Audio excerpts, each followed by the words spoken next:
What up? I'm Josh Paulson, and this is Inspector Josh Investigates TV, where we reverse engineer TV shows to draw story writing lessons from them. Today we will be looking at the short film Sintel. You can watch Sintel for free online, and it's pretty cool, and there will be spoilers ahead. So if you don't like spoilers, I really recommend that you go and check that out. It especially is one that, the spoiler for it, I feel like it could ruin the experience. So I'd recommend you go check that out, Sintel, and when you're done with that, come back here and listen to this episode. Today we're going to talk about intro payoff. The habit of many entertainment pieces is to show things that aren't a part of their primary focus because those parts can feel more interesting than the true primary focus's beginnings, and the creators don't want to spoil what comes next. So for example, we might have a story about Bob and his fantastic adventure, but at the beginning of his story, he's just gathering stuff, and the audience isn't going to be as interested in that, so let's show a random fight scene later on, or maybe even show something that's not at all related to Bob's adventures, because we think that it'll look a little bit more interesting than what actually happens.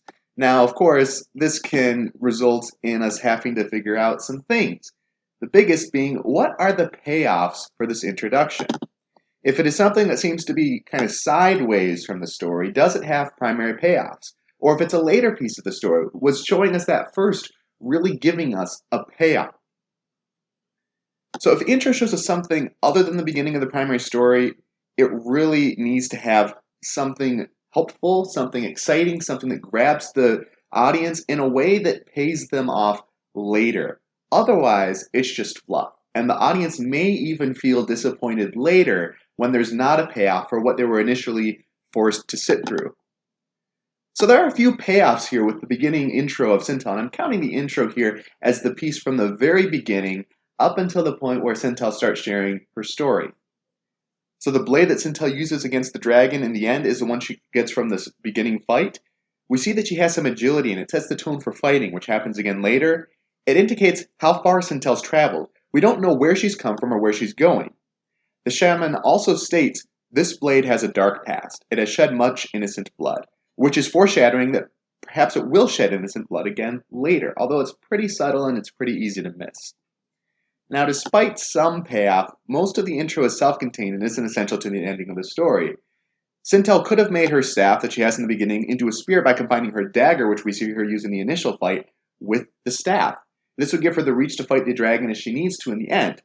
They're about the same length, and she could have even used some of the shards that broke off in there in order to defeat the dragon, which would have added a cool little piece in that she's using something in the environment that we see for a practical purpose, which makes it more than just a pretty visual. And if you know the story, that may seem like a very heartless thing to say. Sorry, I could be that way when it comes to writing sometimes. Also, the creators could probably have removed the whole parts with the shaman and the snow fight. Could they have just had the meeting with scales and the scenes there and then shown Sintel's journey and then led to the fight? Did they even need to have those pieces there?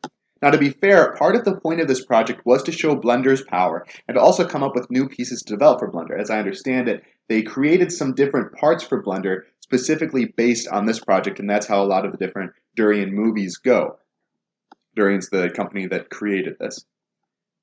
So arguably, I think it could have actually started from the flashback, not had it have been a flashback at all. You could have started with the flashback, gone into the journey, removed the interaction with the shaman entirely, maybe kept the murder thief out for Sintel, and maybe but you could have kept the focus on scales the whole time rather than shifting our focus to a minor shaman character. Because when you are shown a character who is speaking in such a way, and in fact, he has the first line in the whole thing, you give him a lot of importance. Now, we don't see him first, but he's given a lot of importance when his overall bearing on the story is minimal. Now, he does lead into us seeing the flashback, but we could have seen the flashback without that scene at all.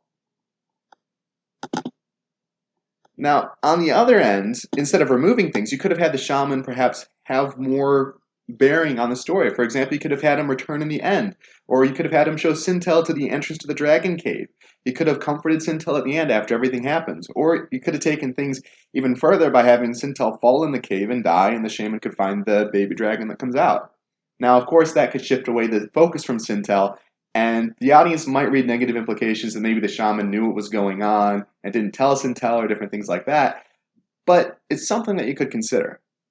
Now, in closing, I do have deep respect for the accomplishments of Sintel, and the more that I have seen different pieces of it and caught different things that I didn't see before, this is a video that I really recommend seeing on a big screen because there are little details that are essential to the storytelling that are easy to miss on a phone or other small device. And I think that the writers of Sintel had really good reasons for handling things the way that they did, but I respectfully disagree with some of their choices. Now, you're always going to find disagreements on the length of intros, the types of intros, etc. People will talk about, oh, you need to introduce everything in the beginning, or there's different approaches on that. For you, even if you disagree on my approach, I would encourage you figure out your approach so that inside of your story, you have clear goals for the telling to make a more cohesive story. Because if you don't know why you do what you do, you'll find yourself doing things that you have no good reason to do.